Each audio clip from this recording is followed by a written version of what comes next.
Start करते हैं control and coordination.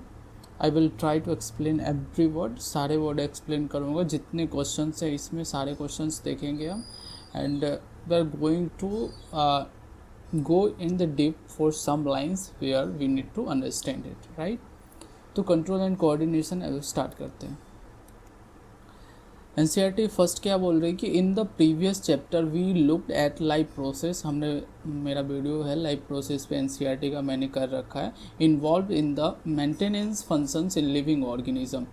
हमने लाइफ प्रोसेस कंप्लीट कर लिया। There we had started with the notion we all have that if we see something moving it is alive. उसमें हमने देखा था कि कोई भी मूवमेंट, सॉर्ट ऑफ मूवमेंट्स होते हैं जिसे हम अलाइव कह रहे थे। फिर मैंने क्या क्या एक्चुअल में होता है वो भी मैंने बताया था। उसके बाद some of these movements are in fact the result of growth. ये सारे मूवमेंट जो होते हैं इनफैक्ट ग्रोथ की वजह से भी होते हैं, लेकिन सब में ग्रोथ की वजह से ऐसा मूवमेंट हो ऐसा ज़रूरत नहीं है। एज इन प्लांट्स में, जैसे प्लांट्स में होते हैं, a seed germinates and grow and we can see that the seedling moves over the course of a few days। Seedling किस तरीके से बड़ा होता है, ग्रोथ होता है, तो इस it pushes soil aside and comes out. वो सॉइल को हटा करके धीरे धीरे बाहर निकलता है। तो but if its growth were to be stopped these movements would not happen. अगर इसके ग्रोथ को रोक दिया जाए तो ये मूवमेंट जो वो सॉइल से बाहर निकल रहा है, एक सीडलिंग क्या होता है, तो सीड का ही जब वो जर्मिनेट होता है तो उसे सीडलिंग बोलते हैं। तो वो जब ग्रोथ कर रहा है तो वो स्टॉप हो जाएगा अगर हम उसके ग्रोथ को रोक दे, उसका मूवमेंट स्टॉप हो जाएगा। यानी मूवमेंट जो उसमें दिख रहा है वो किसकी वजह से दिख रहा है, ग्रोथ की वजह से। तो some movement as in many animals and some plants are not connected with growth. अब देखो बता रहा है कि एक्चुअली मूवमेंट बहुत सारे होते हैं कि जो ग्रोथ से कनेक्टेड होते हैं, लेकिन सम मूवमेंट्स जो होते हैं जो कि एनिमल्स में भी होते हैं और सम प्लांट्स में भी होते हैं, they are not connected with growth. वो ग्रोथ से कनेक्टेड नहीं होते हैं। तो many plants are not connected with growth. अब आगे क्या कर रहा है, a cat running, children playing on swings, झूले पर झूल रहे हैं, buffaloes chewing curd, these are not movement caused by growth. ये सारे मूवमेंट एग्जाम्पल भी दे दिया कि जो कि ग्रोथ से नहीं होता है। तो why do we associate such visible movements with life. तो ये जो मूवमेंट्स हमें विजुअल दिखते हैं इसे लाइफ से क्यों एसोसिएट कर रहे हैं। तो एक पॉसिबल रीज़न ये था, हमने पिछले चैप्टर में भी देखा था कि that movement as a response to change in the environment of the organism. यानी इन्वायरमेंट जो चेंज हो रहा है उसके प्रति वो रिस्पॉन्स हो सकता है जो विजुअल मूवमेंट हम देखते हैं। तो यानी कि वो कॉन्शियसनेस हो सकता है। तो the cat may be running, आप बता रहे हैं ऊपर जो एग्जाम्पल इन्होंने दिया था यहाँ पे कैट रनिंग का, तो ये बोल रहे हैं कि the cat may be running because it has seen a mouse. यानी एक्सटर्नल जो रिस्पॉन्स था, एक माउस को देख कर के कैट ने उसकी तरफ दौड़ा, तो ये एक इन्वायरमेंट का वो था जिसकी वजह से कैट रन किया।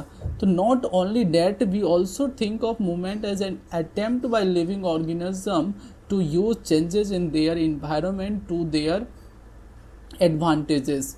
अब एक और रीज़न हो सकता है मूवमेंट का, क्या कि वो चेंज कर रहे हैं अपने इन्वायरमेंट का एडवांटेज के लिए। वो इन्वायरमेंट उनके लिए सुटेबल नहीं है तो उससे चेंज के लिए भी वो मूवमेंट कर सकते हैं। तो ये भी रीज़न हो सकता है।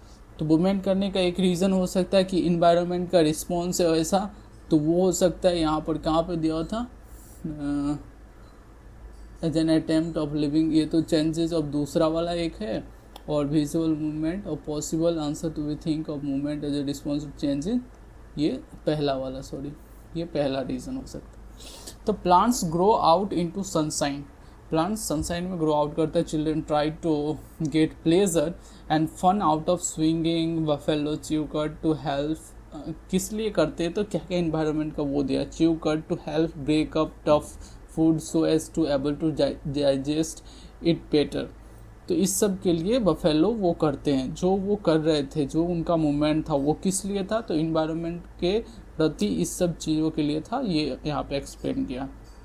तो when bright light is focused on food, क्या है, फोकस्ड ऑन आवर आइज, और when we touch a hot object we detect the change and response to it with movement in order to protect our self. तो हम कोई भी bright sunlight में आए, हमारा एक ही बार डार्क से ब्राइट सनलाइट में जाते हैं तो हमारा आँख अपने आप बंद हो जाता है, देख एकदम उस वक्त देख नहीं पाते। तो वो सारी रिस्पॉन्स, या किसी हॉट ऑब्जेक्ट को टच किया तुरंत रिस्पॉन्स किया, उसे हाथ को पीछे खींचा, तो ये सारे रिस्पॉन्स में भी एक मूवमेंट होता है। क्या रीज़न है, ये सब केमिकल कोऑर्डिनेशन में हम यही सब पढ़ने वाले हैं कि केमिकल्स के थ्रू कैसे कैसे हमारे बॉडी में एक पार्ट से दूसरे पार्ट तक सारे कोऑर्डिनेशन होते हैं, किस तरीके से इंफॉर्मेशन पहुंचती है, सब कुछ देखेंगे।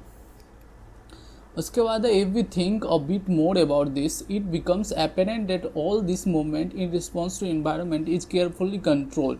ये सारे मूवमेंट आप देखोगे तो केयरफुली कंट्रोल होते हैं, कि हाथ हमें पीछे खींचना था तो प्रॉपर खींचते हैं, किसे हाँ प्रॉपर इधर किया, हाथ ये किया, तो कंट्रोल होता है। ईच मूवमेंट इन क्या है, each kind of change in the environment evokes an appropriate movement in response. When we want to talk to our friends in class, we whisper rather than shouting loudly. हम जब class में बात करते हैं teacher के सामने तो धीरे धीरे विस्पर, यानी कि धीरे धीरे बात करते हैं कि टीचर सुने नहीं, तो ये सब कंट्रोल होता है। Clearly the movement to be made depends on the event that is triggering it. तो therefore such control movement must be connected to the recognition of various events in the environment followed by only the correct movement in response। तो जितने भी है movement हम show कर रहे हैं, इसमें ये बोल रहा है कि इन्वायरमेंट के प्रति जो हम कंट्रोल और जो रिस्पॉन्स होना चाहिए उस तरीके का रिस्पॉन्स करते हैं। In other words living organism must use systematic providing control इनको। इससे ये हमें पता चल रहा है कि मूवमेंट करने का एक कोई ऑर्गेनाइजेशन जैसा समझ लो कि कुछ है जो हमें एक सिस्टमेटिक प्रोवाइड कर रहा है कि हमें इतना कंट्रोल वे में जो मूवमेंट है वो प्रोवाइड कर रहा है। तो वही हमारा क्या है, वही चैप्टर है हमारा कंट्रोल एंड कोऑर्डिनेशन। इसमें कौन कौन से ऑर्गन इन्वॉल्व है, किस तरीके से मूवमेंट होता है, ये सब देखेंगे। In keeping with the general principles of body organisation in multicellular organism, specialised tissue are used to provide these control and coordination activities को। ये सब स्पेशलाइज्ड टिश्यूज होते हैं जो कि हेल्प करते हैं इससे।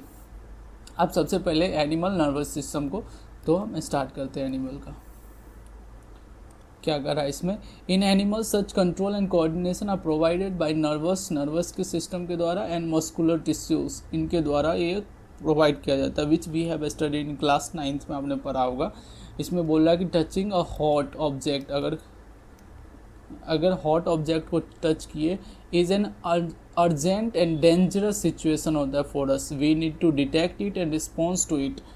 उसके बाद पूछ रहा है how do we detect that we are touching a hot object, इसे कैसे डिटेक्ट करते हैं, आप इसी का आंसर देंगे। तो कैसे होता है, न्यूरॉन्स की वजह से होता है, हमारे अंदर नर्व सिस्टम है सारे, उनकी वजह से होता है। तो यहाँ पे बोल रहा है कि all information from our environment is detected by the specialised tips of some nerve cell.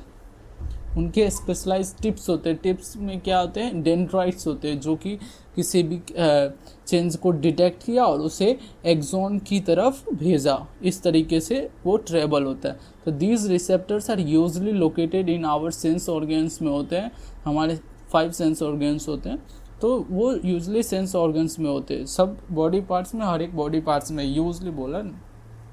तो इस पर ये सेंस ऑर्गन जैसे nose, tongue and so on, इस सब में होता है। तो सो गस्टेटरी रिसेप्टर्स क्या होते हैं, देखो एक है ऑल्फैक्टरी रिसेप्टर्स और एक है गस्टेटरी रिसेप्टर्स। हमारा टेस्ट वर्ड होता है ना टेस्ट के लिए, तो वहाँ से जो रिसेप्टर्स लेके जाते हैं तो वो जो होता है टेस्ट वर्ड के लिए रिलेटेड, तो वो होता है गस्टेटरी। क्या होता है, गस्टेटरी रिसेप्टर्स। ऑल्फैक्टरी क्या है, तो वो होता है स्मेल को लेने के लिए, नोज़ में होता है, तो ये नोज़ में होता है हमारा स्मेल के लिए, तो वो हमारा है olfactory receptors, we detect smell. तो this information acquired at the end of the dendrites के एंड पे होता है। अब देखो ये न्यूरॉन्स है, न्यूरॉन्स का पहले स्ट्रक्चर देख लो, फिर आगे के सारे वर्ड समझ आएंगे।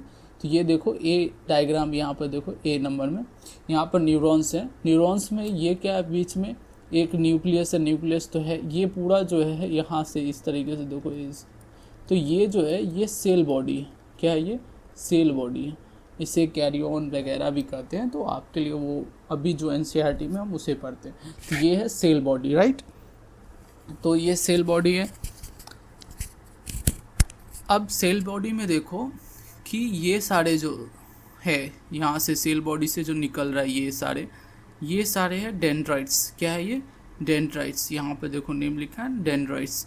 तो इनके टिप की बात कर रहा था वहाँ पे। तो ये सारे डेंड्राइट्स है। ये सेल बॉडी है। सेल बॉडी यहाँ पर देखो एक्सॉन से जुड़ा होता है। ये पूरा पार्ट यहाँ से यहाँ तक लेकर के ये क्या होता है? एक्सॉन होता है। और एक्सॉन के बाद लास्ट में आता है यहाँ पे ये नर्व एंडिंग, इसको एंडिंग बोलते हैं, यहाँ पर एक्सॉन टर्मिनल बोलते हैं एक्चुअली। ये लास्ट में जो पार्ट्स है इन्हें सबको एक्सॉन टर्मिनल, आपके में लिखा हुआ नर्व एंडिंग, तो आप ये याद रखो कि नर्व एंडिंग है।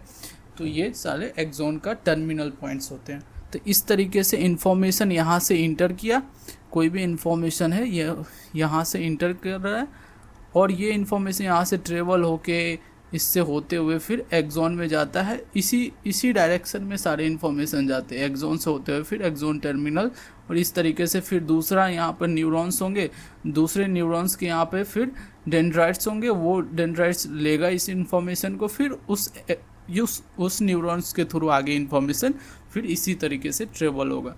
तो ये वे होता है न्यूरॉन्स का ट्रेवल करने का। अब यहाँ पर देखो कहाँ तक हमने किया था complete.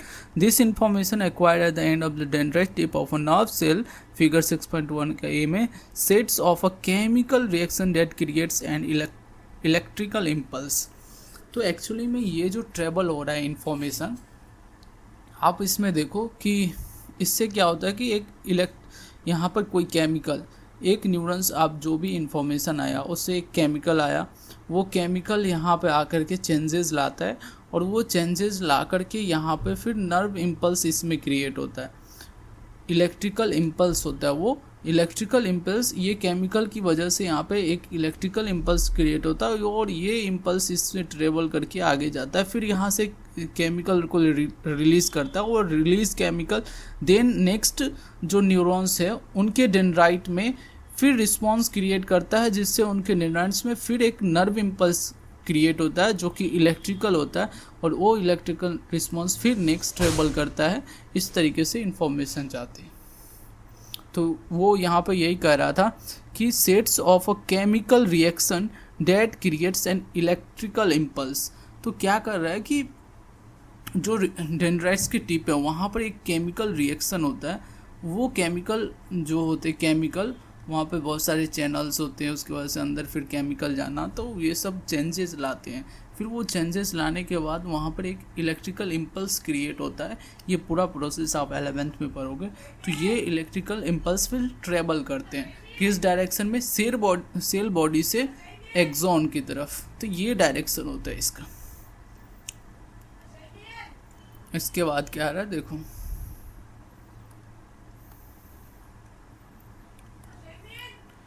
this impulse travels from the dendrites to the cell body and then along the axon to the end। इस तरीके से ट्रेवल करता है।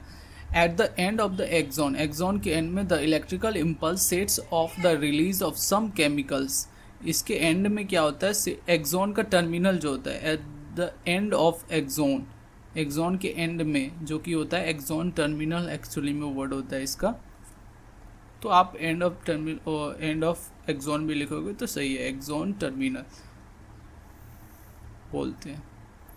तो यहाँ से क्या होता है? Electrical impulse sets of the release, electrical impulse जो ट्रेवल कर रहे थे न्यूरॉन्स के अंदर, वो आप क्या करेंगे? वहाँ से फिर केमिकल रिलीज करवाएंगे, बीच में दूसरे न्यूरॉन्स को जाने से पहले केमिकल रिलीज करवाएंगे।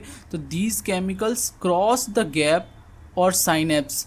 अब देखो साइनेप्स क्या है? तो स्पेस बिटवीन टू न्यूरॉन्स। एक न्यूरॉन्स यहाँ पर था, न्यूरॉन्स का देखो ये एक्सॉन था, यहाँ पर आकर के सारे एक्सॉन टर्मिनल बनाए, या फिर एक्सॉन एंड्स आप बोल लो, यहाँ पर इस तरीके से होता है। तो ये जैसे इलेक्ट्रिकल इम्पल्स इससे आया, अब क्या क्या इलेक्ट्रिकल इम्पल्स यहाँ आके यहाँ पर बहुत सारे न्यूरोट्रांसमीटर्स होते हैं। क्या होते हैं? न्यूरोट्रांसमीटर्स, न्यूरोट्रांसमीटर्स होते हैं। ये न्यूरोट्रांसमीटर्स को ये इलेक्ट्रिकल इम्पल्स ने रिलीज़ करवाया। तो यहाँ से न्यूरोट्रांसमीटर्स रिलीज़ होते हैं, मान लो ये सारे केमिकल्स हैं वो न्यूरोट्रांसमीटर्स, और वो क्या किए, नेक्स्ट जो सेल बॉडी है, यहाँ पर मान लो कोई सेल बॉडी है, उसके ये डेंड्राइट्स हैं, तो ये डेंड्राइट्स पर ये केमिकल आएगा और इस पर चेंज लाएगा। इसके ऊपर क्या होगा, रिसेप्टर्स होंगे, तो इस केमिकल उस रिसेप्टर्स पे जाएगा तो कुछ चैनल ओपन करते हैं जिसकी वजह से केमिकल्स इसके अंदर जाते हैं और फिर चेंजेस लाते हैं, और वो चेंजेस की वजह से फिर इसमें एक इलेक्ट्रिकल इम्पल्स क्रिएट होता है, और वो इसी तरीके से जिस तरीके से इसमें आया था, फिर यहाँ से सेल बॉडी से फिर एक्सॉन, नेक्स्ट जो न्यूरॉन्स है उसके एक्सॉन से होते हुए इस तरीके से ट्रेवल करता है। तो ये वे होता है ट्रेवल करने का। तो कहाँ पे थे हम, यहाँ पे साइनेप्स। साइनेप्स क्या होता है, तो इस दोनों के बीच में जो स्पेस बना, ये इस स्पेस को हम क्या बोलते हैं, एक न्यूरॉन दूसरे न्यूरॉन के बीच में जो स्पेस है इसे हम साइनेप्स बोलते हैं।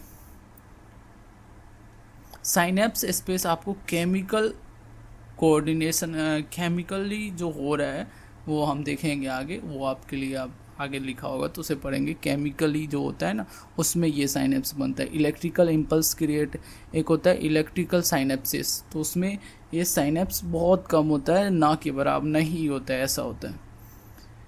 अब इसमें क्या आ रहा है, and starts a similar electrical impulse in a dendrites of the next neurons. Next neuron में सेम जैसे पहले न्यूरॉन में इलेक्ट्रिकल इम्पल्स था वैसे ही क्रिएट होता है और वो फिर आगे जाता है। इस तरीके से इंफॉर्मेशन ट्रेवल करती है। तो this is a general scheme of how nervous impulse travel in the body.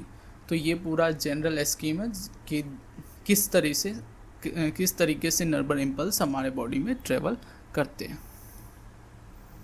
उसके बाद बोल रहा है कि a similar synapse finally allow delivery of such impulses from the neuron to the other cells। तो बोल रहा है कि एक सिमिलर साइनेप्स जो होता है finally allows the delivery of such impulses from neurons to the other neurons such as impulse cell, such as muscle cells और glands। इसी तरीके से एक और सिमिलर साइनेप्स होता है, उसके बारे में अब बताएगा।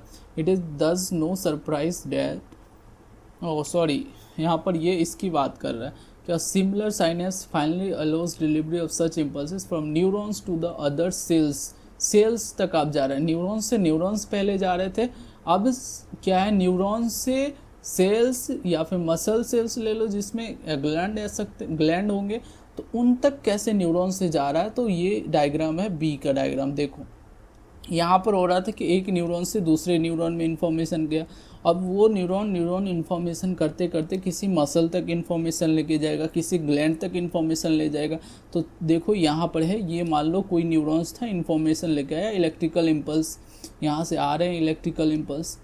अब इलेक्ट्रिकल इम्पल्स यहाँ पर आए और ये इलेक्ट्रिकल इम्पल्स इससे ट्रेवल कर रहे हैं, और ये ट्रेवल करके ये एक्सोन टर्मिनल्स है। यहाँ पर देखो अब एक जंक्शन बनता है, ये मसल के बीच में और ये एक्सोन टर्मिनल जो एक्सोन का एंड है उसके बीच में एक जंक्शन बनता है जिसे न्यूरोमस्कुलर जंक्शन बोलते हैं। ये वर्ड इंपॉर्टेंट है, अब याद रखना। न्यूरॉन के बीच में जो स्पेस बन रहा था उसे साइनेप्स कहते थे, यहाँ पर जो बनता है उसे न्यूरोमस्कुलर जंक्शन बोलते हैं। फिर ये जंक्शन इसी तरीके से यहाँ से केमिकल रिलीज होता है, मसल्स पे रिसेप्टर्स होते हैं, उसे डिटेक्ट करते हैं, तो वो इस तरीके से फिर चेंजेस लाते हैं मसल में। तो ये होता है, ये मसल फाइबर होता है, मसल है, पूरा मसल का दिया हुआ। ये मसल का क्या डायग्राम है, एनाटॉमिकल स्ट्रक्चर्स होते हैं मसल के, कि ये आउटर लेयर है, फिर इसके अंदर एक लेयर होता है, और ये सारे होते हैं बहुत। मसल का यूनिट आपने पढ़ा होगा, मसल का यूनिट मसल फाइबर होता है, वो सब आगे आपको 11th में पढ़ना है, तो आपके लिए वो अभी इम्पोर्टेंट नहीं है।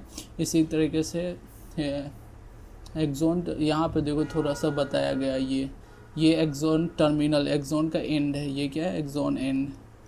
ये एक्सोन एंड को दिखा रहा है थोड़ा सा, एक्सोन एंड जैसे एक्सोन टर्मिनल। इसमें ये देखो सारे ये न्यूरोट्रांसमीटर्स है, ये जो दिख रहा है ना आपको, ये न्यूरोट्रांसमीटर्स रिलीज होते हैं और इस पे कुछ रिसेप्टर्स होते हैं, उसे डिटेक्ट करते हैं, फिर वो आगे चेंजेस लाते हैं। तो इस तरीके से होता है। ये मसल सेल्स है जिसके अंदर माइटोकॉन्ड्रिया वगैरह, उसमें चेंज लाएंगे कैसे, वो आपके अभी नहीं पढ़ना है, वो 11th में है थोड़ा सा। तो आपको अब बस इतना याद रखना कि ये किस तरीके से न्यूरॉन्स मसल के साथ जा रहे थे, इन्फॉर्मेशन कैरी कर रहे थे, एक न्यूरोमस्कुलर जंक्शंस किस तरीके से बनता है, ये सब चीज़ें आपको याद रखनी है। यहाँ पे बोल रहा है कि it is thus no surprise that nervous tissue is made up of an organised network of nerve cells और न्यूरॉन्स। तो नर्वस सिस्टम किससे बना हुआ है? ऑर्गेनाइज्ड नेटवर्क है एकदम, नर्व सेल्स का, न्यूरॉन्स का। एंड वही है, and is specialise for conducting information by a electrical impulse के रूप में ये इन्फॉर्मेशन को कैरी करते हैं from one part of the body to the another. आप कह रहा है कि 6.1a में देखो आप कि and identify the part of a neuron, neurons के क्या क्या पार्ट हैं, तो हमने देख लिया उसमें। इसमें पहला बोल रहा है कि वेयर इन्फॉर्मेशन इज एक्वायर्ड, जहाँ पर इन्फॉर्मेशन लिया गया। तो एक्वायर्ड कहाँ पे हो रहा था, बोलो आप? डेंड्राइट्स में, राइट, डेंड्राइट्स में इन्फॉर्मेशन लिया जाता है। और ट्रेवल फिर हुआ, तो दूसरा क्या हुआ? Through which the information travel as an electrical impulse, किससे ट्रेवल किया था? तो हुआ था एक्सॉन से। और where this impulse must be converted into a chemical signal for onward transmission.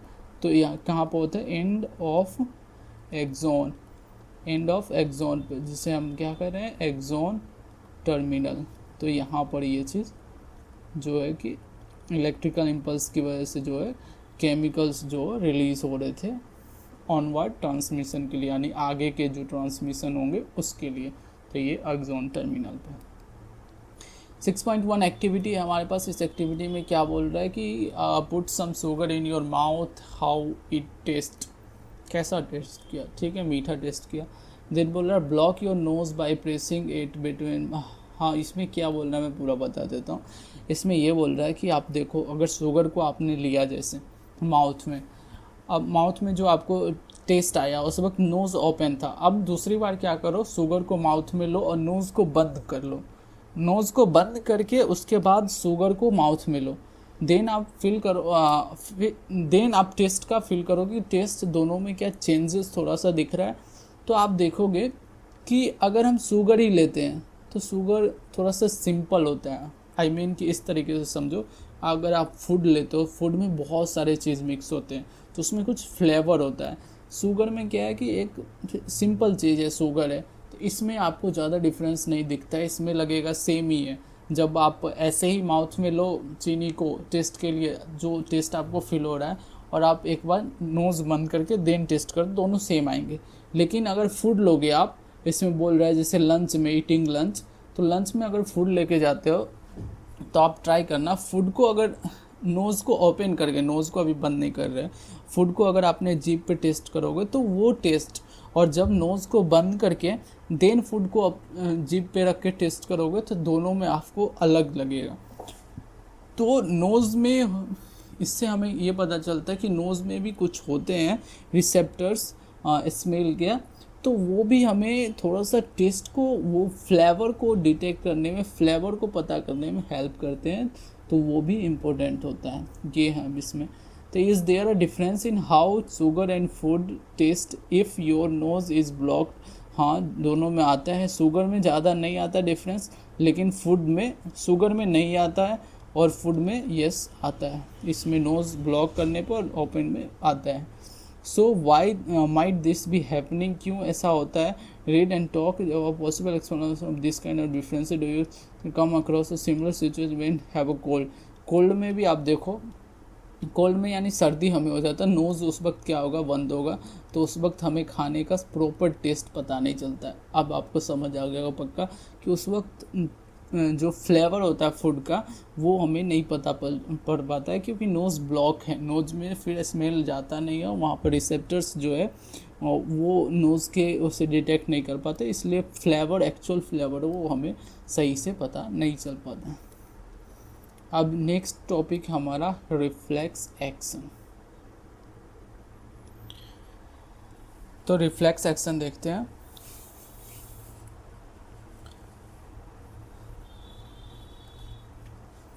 Reflex is a word we use very commonly when we talk about some sudden action in response to something in the environment. We say, I jumped out of the way of the bus reflexly, कुछ कहते हैं reflexly हमने किया। I pulled my hand back from the flame reflexly, यानी कि तुरंत जो हम हाथ को पीछे खींच लेते वो सारे। I was so hungry my mouth started watering reflexly, तो माउथ में जो वाटरिंग होने लगता वो रिफ्लेक्सली होने लगा। तो ये सब what exactly do we mean, इससे हमें क्या समझ आता है कि a common idea in all such examples is that we do something without thinking about it, हम कुछ करते हैं जिसमें हम थिंक नहीं करते ज़्यादा, और without feeling in control of our reactions, और हम इसमें रिएक्शंस जो आते हैं उनका वेट नहीं करते, उन्हें फील नहीं करते, हम रिस्पॉन्स जो होता है बहुत सडन होता है। तो 8 these are situations where we are responding with some actions to change in our environment. How is control and coordination achieved in such situation? तो रिफ्लेक्स एक्शन जो करते हैं उसमें कंट्रोल एंड कोऑर्डिनेशन कैसे होता है, किस तरीके से हम रिस्पॉन्स करते हैं, इसे अब हम देखेंगे। तो बोल रहा है let us consider this further consider करते हैं। Take one of the example, एक एग्जाम्पल लेते हैं। Touching a flame in an urgent and dangerous situation for us, और इनफैक्ट फॉर एनी एनिमल, सबके लिए फ्लेम को टच करना थोड़ा सा डेंजरस होता है। हाउ वुड वी रिस्पॉन्स, इससे हम कैसे रिस्पॉन्स करते हैं। One seemingly simple way is to think consciously about the pain and the possibility of getting burn and therefore move our hands. हमें पता रहता है कि फ्लेम में हमें पेन होगा, बर्न हो सकता है, तो इसकी वजह से हम हाथ को, अपने हैंड को सडन रिफ्लेक्स के साथ खींच लेते हैं, पीछे कर लेते हैं। An important question then is how long will it take us to think all this, इसे थिंक करने में हमें कितना समय लगता है, एकदम समय नहीं लगता। तो the answer depends on how we think. If nerve impulses are sent around the way we have talked about earlier, हमने पहले जाना, तो आपने इससे पहले जो पढ़ा उसके अनुसार आप ये सोचोगे कि अगर मान लो यहाँ पर कोई फ्लेम है, राइट, आपने अपने हैंड को लाया यहाँ पे, जैसे हैंड को यहाँ पर टच किया, आपने क्या किया, यहाँ पर एक न्यूरॉन्स होगा। आप जो ऊपर पढ़े उसके अनुसार क्या सोचोगे, मैं ये बता रहा हूँ। आप सोचोगे कि यहाँ पर डेंड्राइट्स होंगे, और डेंड्राइट्स को पता चला होगा ये केमिकल चेंज हुए, तो डेंड्राइट्स में एक इलेक्ट्रिकल इम्पल्स क्रिएट होगा। ये इलेक्ट्रिक इम्पल्स ट्रेवल करते हुए एक्सॉन से होते हुए एक्सॉन टर्मिनल में आएगा। एक्सॉन टर्मिनल से फिर एक्सॉन टर्मिनल में जो न्यूरोट्रांसमीटर्स केमिकल्स है वो रिलीज होंगे साइनेप्स में, और वो साइनेप्स में रिलीज होकर अगले न्यूरॉन्स के डेंड्राइट्स को ट्रिगर करेंगे, और फिर डेंड्राइट्स में नर्व इम्पल्स जो इलेक्ट्रिकल इम्पल्स है वो क्रिएट होगा, और फिर वो ट्रेवल करके, ऐसे ट्रेवल करते करते इन्फॉर्मेशन ब्रेन को जाएगी, फिर ब्रेन से आएगी, फिर ऐसे इसी तरीके से रिस्पॉन्स आएगी यहाँ पर, और फिर हम हैंड को पीछे करेंगे। आपने ये सोचा जो ऊपर पढ़ा उसके अनुसार, लेकिन इसमें एक्चुअल क्या होता है वो हम देखते हैं। इसमें थोड़ा सा चेंज है। Answer depends on how we think about early. Then thinking is also likely to involve the creation of such impulse. Thinking is a complex activity, so it is bound to involve a complicated interaction of many nerve impulses from many neurons. इसमें देखो कह रहा है thinking is a complex activity, so it is bound to, क्या अगर हम think करेंगे इस चीज़ों को, जो हम कर रहे हैं फ्लेम में, अगर इस तरीके का एक्टिविटी को थिंक करेंगे तो ये कम्प्लेक्स एक्टिविटी है, क्योंकि इसमें बहुत सारे न्यूरॉन्स बीच में आएंगे। इन्वॉल्व्स अ कम्प्लिकेटेड इंट्रैक्शन, बहुत सारे इंट्रैक्शन ऑफ मैनी न्यूरॉन्स का, इम्पल्सेस का होगा, तो ये टाइम लेगा। तो if this is the case, it is no surprise that the thinking tissue in our body consist of dense network of integrated arrange neurons. It sits in the forward end of the skull and receives signals from all over the body which it think about before responding to them. ये वही बोल रहा है कि हमारे सारे information हमारे school brain तक जाएगा, तो सारे फिर वहाँ से आएंगे ये सब चीज़ें। Obviously in order to receive these signals, this thinking part of the brain in the skull must be connected to nerve coming from various parts of the body. इसके लिए क्या ब्रेन जो है ऑब्वियसली होता भी है कि ब्रेन के पार्ट जो होते हैं सारे बॉडी पार्ट से कनेक्टेड होते हैं, ऐसा होना चाहिए। इसमें ये बोल रहा है कि this thinking part of the brain in the skull must be connected nerve coming from various, जितने बॉडी पार्ट्स आ रहे सारे ब्रेन से कनेक्ट होने चाहिए। Similarly if this part of the brain is to instruct muscle to move, muscle को move कराने के लिए इसे ब्रेन को कुछ बोलना है, इन्फॉर्मेशन देना है, तो वो भी सारे मसल से कनेक्ट होना चाहिए, ये यहाँ पे बोल रहा है। If all this is to be done when we touch a hot object, अगर ये सारे चीज़ होना है किसी हॉट ऑब्जेक्ट को करे, it may take enough time for us to get burn, तो इतना अगर टाइम लेगा तो तब तक तो हमारा हाथ ही जल जाएगा। इट मे टेक, फिर इतना भी होने में इंफॉर्मेशन मैं मानता हूँ कि फास्ट ट्रेवल करते हैं, फिर भी इतना फास्ट नहीं करते कि हम तुरंत रिफ्लेक्स एक्शन करके हाथ को पीछे कर सके। तो इसके लिए हमारे पास एक अलग सिस्टम होता है, वो थोड़ा सा डिफरेंट है, तो हम उसे देखते हैं। तो बोल रहा है अब यहाँ से सही से पढ़ते हैं एकदम अच्छे से कि how does the design of the body solve this problem, rather than having to think about the sensation of heat. If the nerve that detect heat were to be connected to the nerve that move muscle in a simpler way, the process of detecting the signal or the input and responding to it by an output action might be complete quickly.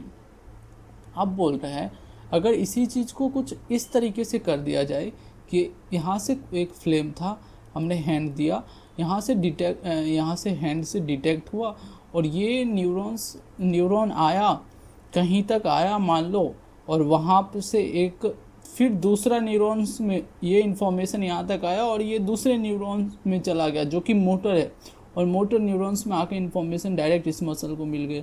ये actually उतना travel करके brain तक नहीं गया, direct एक neuron से दूसरे neurons में फिर इन्फॉर्मेशन चला गया और ये रिस्पॉन्स कर दिया।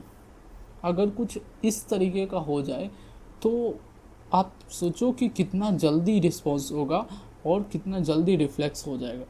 तो such a connection is commonly called reflex arc, इस तरीके के कनेक्शन को ही हम रिफ्लेक्स आर्क बोलते हैं। यहाँ पे क्या होता है, where should such reflex arc connection be made between an input nerve जो कि इंफॉर्मेशन लेके आया और आउटपुट नर्व के बीच में होता है। The best place of course would be at the point where they first meet each other. अब ये देखो अब यहाँ पे क्या बोल रहा है, इस लाइन को समझो कि यहाँ पर एक फ्लेम था, इस फ्लेम को हैंड था, यहाँ पर न्यूरॉन्स थे, ये न्यूरॉन्स ने लिया इन्फॉर्मेशन लेके आया, ऐसे बहुत सारे न्यूरॉन्स बीच में आ रहे हैं, कहीं लेके जा रहे हैं। अब बोल रहा है कि ऐसा कहीं बीच में हम कर देते हैं, कोई ऐसा पॉइंट हो जहाँ पर ये जो इनपुट सेंसरी न्यूरॉन्स हैं, ये सारे जो इन्फॉर्मेशन लेके आ रहे हैं वो कौन से हैं, सेंसरी न्यूरॉन्स हैं, जो कि लेके आते हैं उसे सेंस करना, यानी सेंसरी न्यूरॉन्स करते, सेंसरी नर्वस सेंसरी न्यूरॉन्स। तो ये सारे इन्फॉर्मेशन लेके आए, एक ऐसा पॉइंट बोल रहा है एनसीईआरटी जहाँ पर ये दोनों आसपास हो, जहाँ पर ये जो सेंसरी लेके आ रहे हैं और जो जाते हैं यहाँ तक, यानी कि मोटर, कौन सा है, मोटर न्यूरॉन्स। तो मोटर न्यूरॉन्स और ये कुछ ऐसा प्लेस जहाँ पर ये दोनों ज़्यादा नज़दीक आते हैं, उस प्लेस पे अगर इस दोनों को डायरेक्ट मैच कर दिया जाए तो इन्फॉर्मेशन जल्दी चली जाएगी, ब्रेन तक ना जाना हो, तो ऐसा बोल रहा है। तो the best place of course would be at the point where they first met each other, ऐसा प्लेस जहाँ पर वो पहली बार एक दूसरे से मिलते हैं। तो nerves from all over the body meet in a bundle in the spinal cord.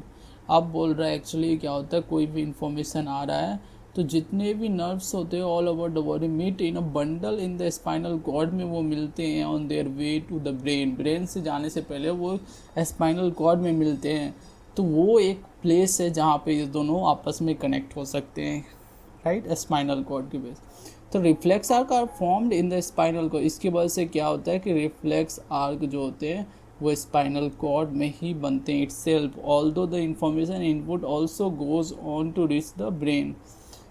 देखो अब यहाँ पे जो ये रिफ्लेक्स हो रहा है, इन्फॉर्मेशन आया फ्लेम से, ये गया न्यूरॉन्स के थ्रू, ये यहाँ पर आया, बीच में इंटर न्यूरॉन्स भी होते हैं, नहीं भी हो सकते, होते भी है।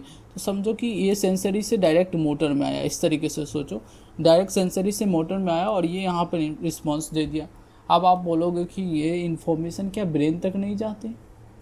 तो एक्चुअली में देखो, ये इन्फॉर्मेशन कहीं ना कहीं ब्रेन तक जाती है, लेकिन ब्रेन को थिंकिंग करके रिस्पांस देने उसका वेट नहीं करके ये डायरेक्ट मोटर न्यूरॉन्स के थ्रू जा कर के एक्शन ले लेती है, इसका वेट नहीं करती ये। लेकिन इन्फॉर्मेशन यहाँ पर जो हुआ है, यहाँ तक आया स्पाइनल कॉर्ड में, तो स्पाइनल कॉर्ड के थ्रू वो ब्रेन को इन्फॉर्मेशन जाती है कहीं नहीं। वही यहाँ पे बोल रहा है कि itself although the information input also goes on to reach the brain, input जो है वो ब्रेन तक भी जाती है।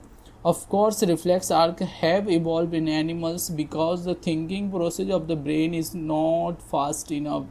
हमारे में रिफ्लेक्स एक्शन क्यों आया? क्योंकि ब्रेन का जो थिंकिंग पावर था उस टाइम, जिस एक्शन को हम करना चाहते हैं उसके लिए वो इनफ नहीं था, उतना फास्ट नहीं था, इसकी वजह से आया।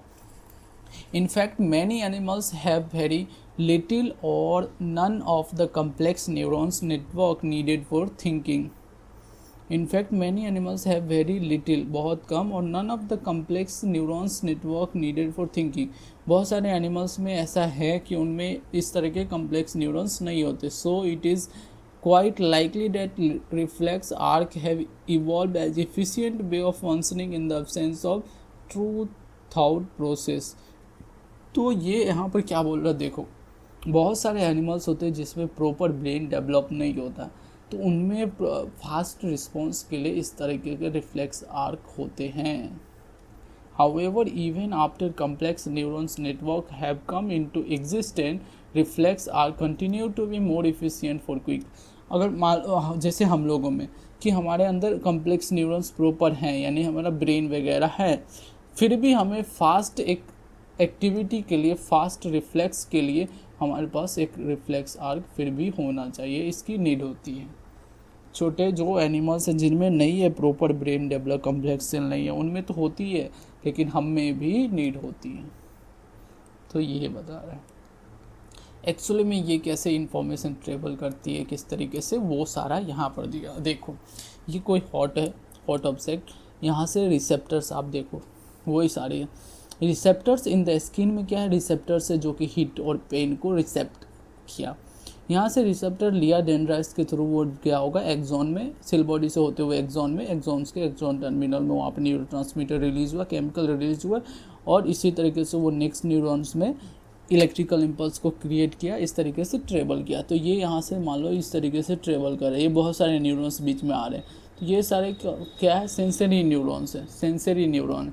तो ये यहाँ से इन्फॉर्मेशन लेके गया स्पाइनल कॉर्ड में मिल रहे थे, स्पाइनल कॉर्ड में मिला। यहाँ पर देखो रिले न्यूरॉन ये इंटर न्यूरॉन है, रिले करता थोड़ा सा इन्फॉर्मेशन को, तो ये इंटर न्यूरॉन ही है कि बीच में न्यूरॉन आ गए, तो ये इंटर न्यूरॉन ही होते हैं जो कि रिले करते हैं इन्फॉर्मेशन को, इसलिए इसे रिले न्यूरॉन भी बोल दिए। तो ये यहाँ से फिर क्या किया, मोटर न्यूरॉन्स में डायरेक्ट इन्फॉर्मेशन किया, मोटर न्यूरॉन्स ने डायरेक्ट यहाँ पे एक्शन ले लिया, इस मसल को, इफेक्टर जिस मसल में था, इफेक्टर मसल, उसे एक्शन करने को बोला, उसे बोला कि तू इसे हैंड को पीछे ले, कंट्रैक्टर रिलैक्स करने को बोला, उसी की वजह से हैंड जो है पीछे की तरफ आ गया। तो ये सारा पूरा एक्शन है। तो ये है हमारा स्पाइनल कॉर्ड। ये एक्चुअली में ये डायग्राम कैसे, ये डायग्राम तो हैंड का, आप हैंड से होते हुए इस तरीके से गया। ये हमारा वर्टिब्रे देखते हैं ना, वर्टिब्रे के बीच में, वर्टिब्रे जो चारों तरफ से बीच में क्या है, स्पाइनल कॉर्ड है। स्पाइनल कॉर्ड, ये जो आप छोटा सा सर्कल देख रहे हो, इसका नेम इसमें नहीं दिया है, ये न्यूरोलेमा होता है। क्या क्या कहते हैं, न्यूरोलेमा नहीं, सॉरी, और इसी में CSF बड़ा होता है, तो ये है कि राइट, न्यूरोलेमा नहीं कहते, सॉरी। तो ये सारे स्पाइनल कॉर्ड है। एक चीज़ और होता है कि आप देखो कि ब्रेन में आप देखा होगा, आपने ब्रेन में देखा होगा कि ब्रेन में जो होता है वो आउटर साइड जो होता है, बाहर की तरफ आउटर साइड जो होता है वो ग्रे कलर का होता है। आउटर साइड ग्रे कलर का, ब्रेन का जो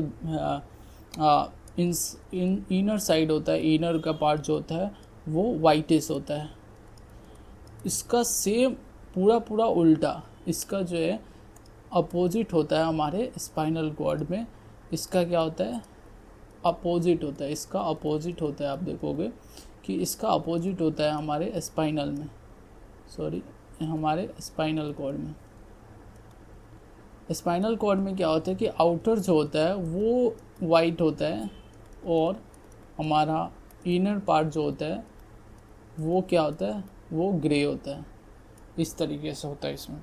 ये दो आप देख रहे हो आउटर पार्ट है ये सारे, तो आउटर पार्ट क्या है, वाइट है थोड़ा सा, और मिडिल पार्ट जो होता है वो कैसा होता है, ग्रे होता है। तो ये डिफरेंस होता है इसमें।